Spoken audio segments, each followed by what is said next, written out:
Okay, so this is part 1 in a series of 3 videos on how to play The Importance of Being Idle by Oasis. If you just want to get straight stuck in and play the parts where there's singing in the verse and the chorus, then look at part 2. This first video is just dealing with the introduction, which, although it contains quite a few important bits which happen in the song, you don't actually do these parts very much in the song. So if you want to save a bit of time and you want to play the main parts, go and click on part 2. So to start off, this is just the introduction, played just with guitar by itself. 1, 2, 3, 4.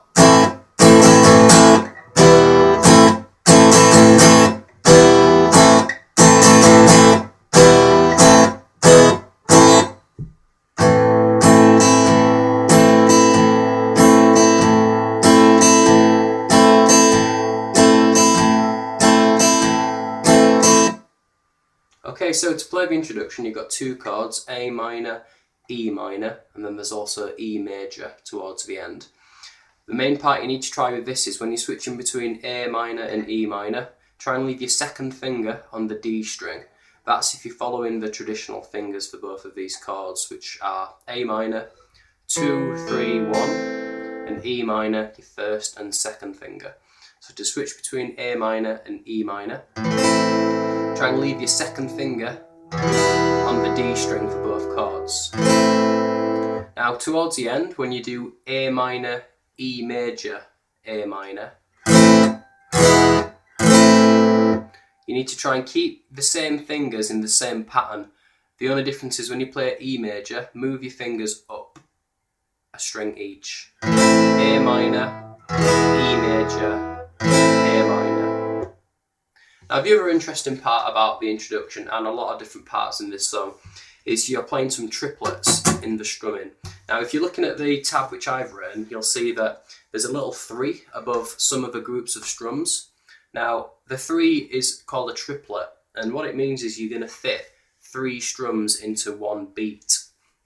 So if you put a metronome on about that sort of speed, no, that's probably about 90, something like that.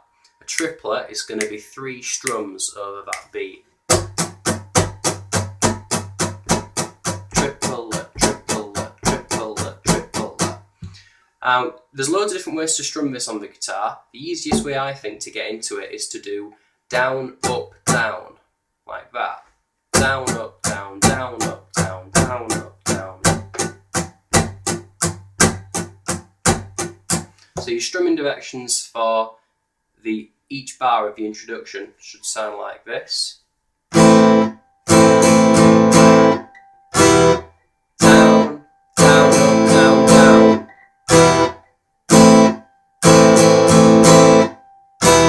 Now what it means is that when you do your triplet, you're going to go down, up, down, and then do another down strum immediately after it. Now that's a little bit strange because if you look at the right hand, your right hand ends up doing 2 down strums in one go. Now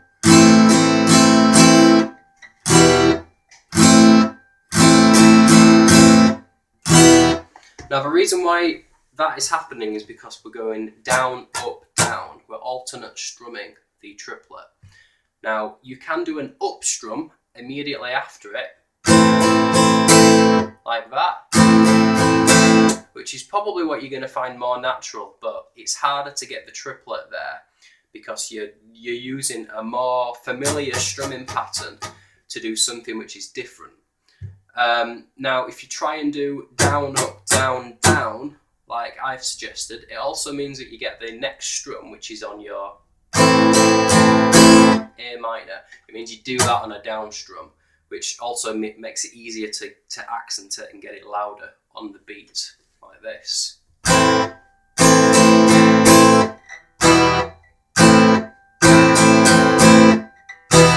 Good way to practice just doing that strumming pattern is put your metronome on, again, at a nice steady speed. If you can try it about 70 or 80, that's probably going to be slow enough for you to nail the strumming.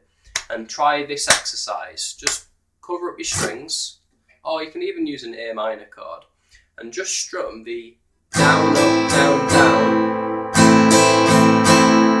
Down, up, down, down.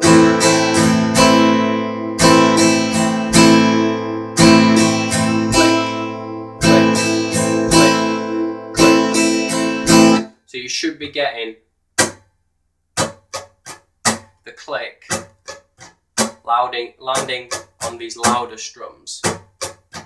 Once you can play that at a steady speed, have a go at doing the strumming again. Okay, now one other thing which is happening in the introduction and throughout the song is you might notice on the tab that there's a dot immediately above or immediately below some of the notes on the tab and in the music. Now that dot's called staccato. Now staccato is a music symbol. You've probably seen it if you've done this beginner scheme before learning this song, and you should see, it basically means you're cutting the chord off, you're playing it short. Staccato is short. Now there's a few different ways to do this on the guitar. The easiest way to do it and make sure all of the strings go short is to do it with your strumming hand. Now if you look closely, what I'm doing is, after I do it, only ever happens on a down strum in this song.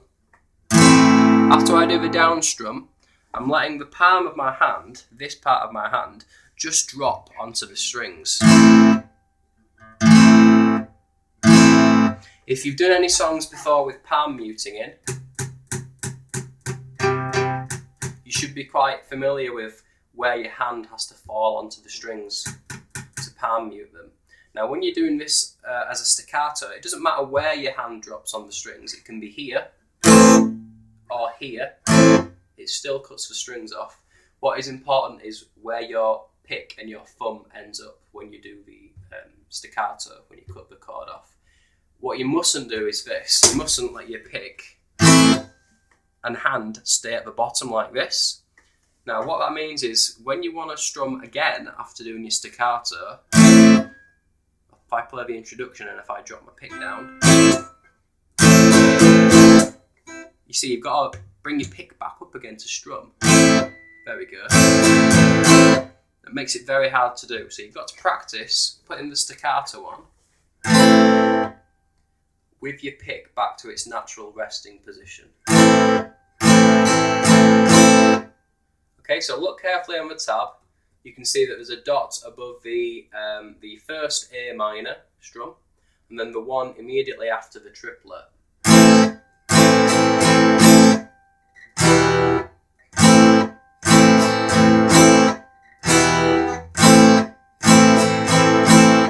You can also do one on the E minor chord at the end of each bar. That's not written on the tab, but you can phrase it that way.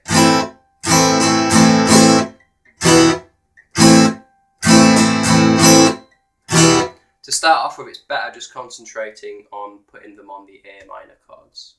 Now, at the end of the introduction, you do A minor, E major, A minor, and then rest. Each one of those three strums is a staccato strum. So watch my hand drop down, and then rest. And then right at the end of the introduction, you're playing a strumming part on your A minor chord, which you need to be quiet at this point. That's what the P means on the tab. Piano means quiet. This is your strumming pattern.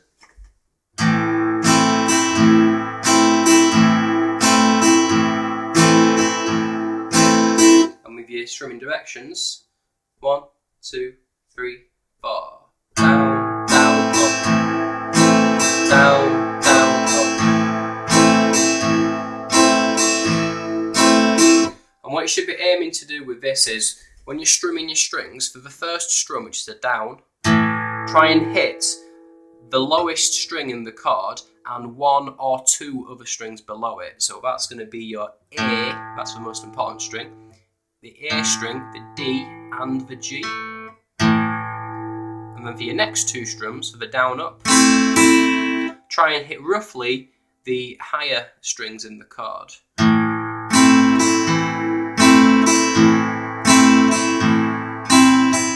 Now, you don't have to follow that exactly, but it is really important to be aware of it when you're playing this rhythm part.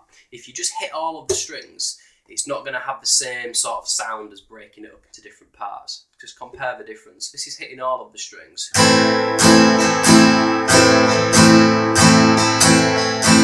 Still sounds fine, but it doesn't have the same sort of nodding your head, swaying sort of feel to it as playing it this way.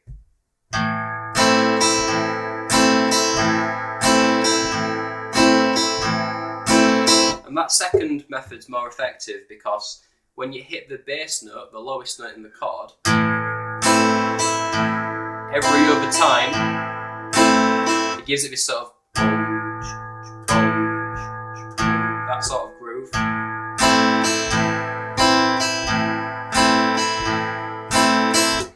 Okay, so I hope you found this helpful. If you want to carry on and do some more of the song, click on the link in the description for part 2, where I'll show you how to play the verse and chorus. Thanks for watching.